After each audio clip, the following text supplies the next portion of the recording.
नमस्कार. आजच्या ह्या लेक्चरमध्ये आपण आज डेटा स्ट्रक्चर अँड ॲनालिटिक्स हे आज आपण अभ्यासणार आहोत.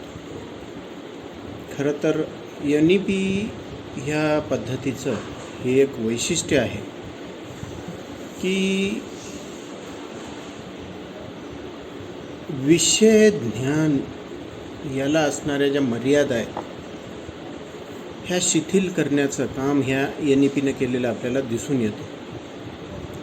आज आपण जेनेरिकच्या माध्यमातून किंवा SECच्या माध्यमातून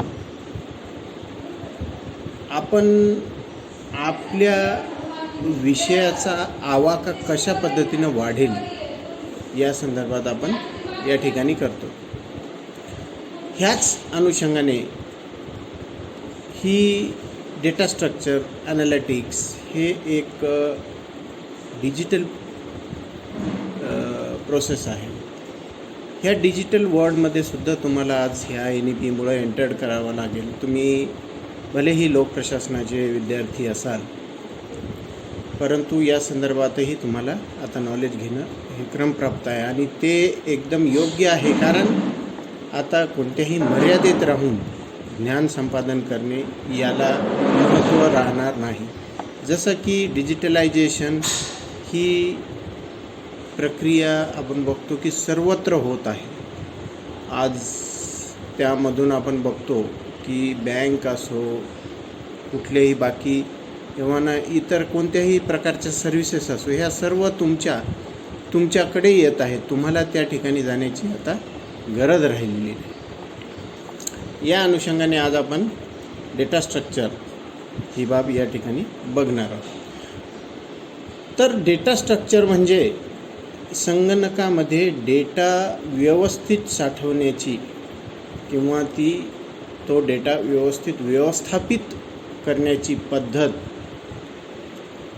म्हणजे हे डेटा स्ट्रक्चर होय.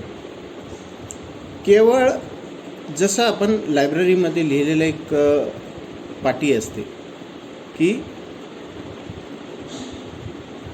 ज्या ठिकाणावरनं पुस्तक घेतलेलं आहे त्याच योग्य ठिकाणी ते पुस्तक ठेवा. चुकीच्या ठिकाणी ठेवलेलं पुस्तक हे पुस्तक हरवल्या समान असतं. अशाच पद्धतीनं डेटाचं आहे. केवळ डेटा मिळवून चालत नाही. तुम्हाला डेटा मिळाला परंतु त्याचं तुम्ही व्यवस्थित साठवणूक केली नाही किंवा त्याला तुम्ही व्यवस्थित व्यवस्थापित केला नाही तर तो डेटा तुमच्या काही कामाचा होईल किंवा तुमच्या काही कामात येईल याबाबत साशंकता राहते.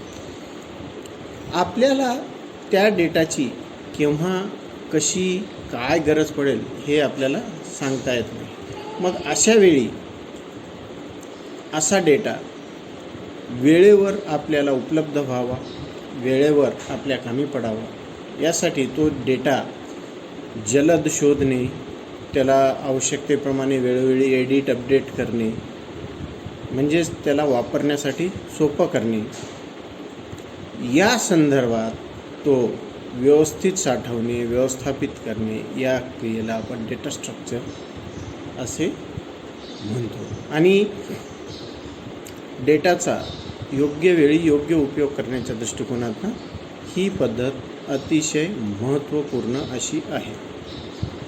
या डेटा स्ट्रक्चरमध्ये आपण बघतो की काही मुख्य प्रकार आहेत. जसे की ॲरे, एकाच प्रकारचा डेटा सलग मेमरीमध्ये साठवला जाणे. जर एखाद्या ठराविक बाबी किंवा ठराविक टॉपिक संबंधी सर्च इंजिनमधनं जो डेटा तुम्ही क्रमप्राप्त करत असता तर हा एकाच प्रकारचा डेटा सतत तशा पद्धतीने मेमरीमध्ये साठवून ठेवणे ही जी पद्धत आहे किंवा हा जो प्रकार आहे याला ॲरे असं म्हणतात. तर लिंक लिस्ट यामध्ये प्रत्येक घटक पुढील घटकाशी लिंक केलेला असतो. जसं की एक प्रमुख घटक आहे NEB. याच्याशी संदर्भात जर आपल्याला एक DSC किंवा मेन, मायनर, जेनेरिक अशा वेगवेगळ्या पद्धतीने ज्यावेळेस माहिती किंवा डेटा आपल्यासमोर येत जाईल, तर तो मुख्य त्या NEPशी लिंक करून ठेवणे. एव्हा ना तुम्ही NEPमध्ये गेल्यानंतर त्या ठिकाणी तुम्हाला मेन, मायनर, जेनेरिक, SCC या सर्व बाबीच्या लिंक तो डेटा त्या मुख्य डेटाशी असायला हवा, जेणेकरून ह्या जे लिंक केलेला जो डेटा आहे तो ह्या मुख्य डेटाच्या अनुषंगानं तुम्ही ताबडतोब ॲक्सेस करू शकता आणि तुम्हाला लक्षातही राहू शकतं की हे जेनेरिक हा आपला NEPशी संबंधित आहे, आपल्याला NEPकडे जावं या पद्धतीने. त्याचबरोबर एक स्टॅक ही पण सिस्टम आहे किंवा प्रकार आहे, ज्यामध्ये की डेटा जो आहे तो काही ठराविक मर्यादेनंतर बाहेर पडतो, नव्याने काही डेटा हा साठवण्यात येत असतो.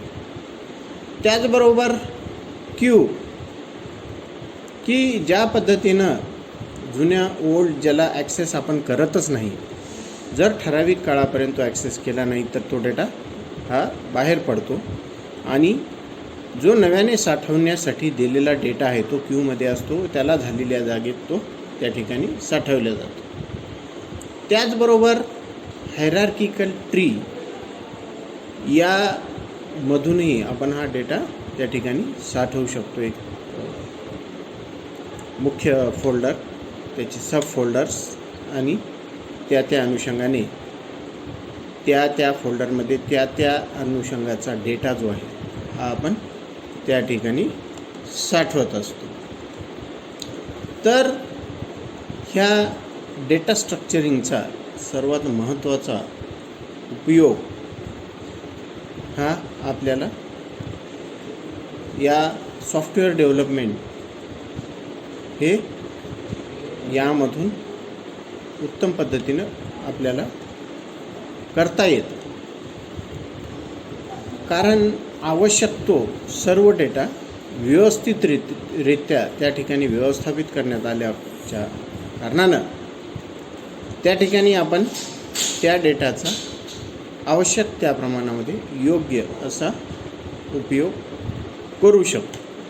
त्याचबरोबर एकूण जो डेटा आहे तुमच्याकडे कलेक्ट केलेला, तुमच्याकडे साठवण्यात आलेला, तो कलेक्ट केलेला जो डेटा आहे तो डेटा त्या ठिकाणी आपण बघतो की व्यवस्थापित त्यामधून करण्यात येत असतं.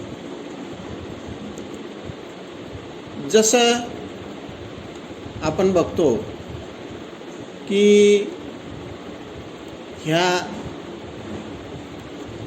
एकूण साठवलेल्या डेटाला व्यवस्थितरित्या ज्यावेळेस तुम्ही व्यवस्थापित करता, मग ते ॲरे सिस्टम, क्यू सिस्टम अथवा या हायरार्किकल किंवा लिंक्ड या माध्यमातून, तर त्यावेळी तो डेटा तुम्हाला हवा त्यावेळी तुमच्या उपयोगात येत असतो आणि या अनुषंगानं त्या ठिकाणी उपलब्ध जेवढा काही डेटा आहे त्याचं मॅनेजमेंट, त्याचं व्यवस्थापन हे फार या चांगल्या पद्धतीनं होत असतं.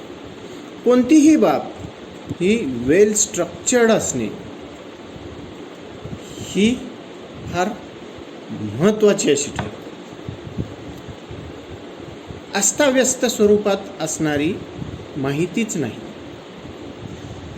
तर ते ज्ञान असो अथवा काही सोर्सेस असो, हे त्याचं महत्त्व जे आहे, जर ते वेल स्ट्रक्चर्ड नसेल तर त्याचं महत्त्व हे आपोआपच कमी होत जातं आणि त्या अनुषंगाने हे डेटा स्ट्रक्चर जे आहे, हे डेटा स्ट्रक्चर यामधून या उपलब्ध डेटाचं मूल्य हे द्विगुणित होतं किंवा वाढतं आणि ते आपल्याला वेळेवर व्यवस्थित कामी पडू शकतं. धन्यवाद.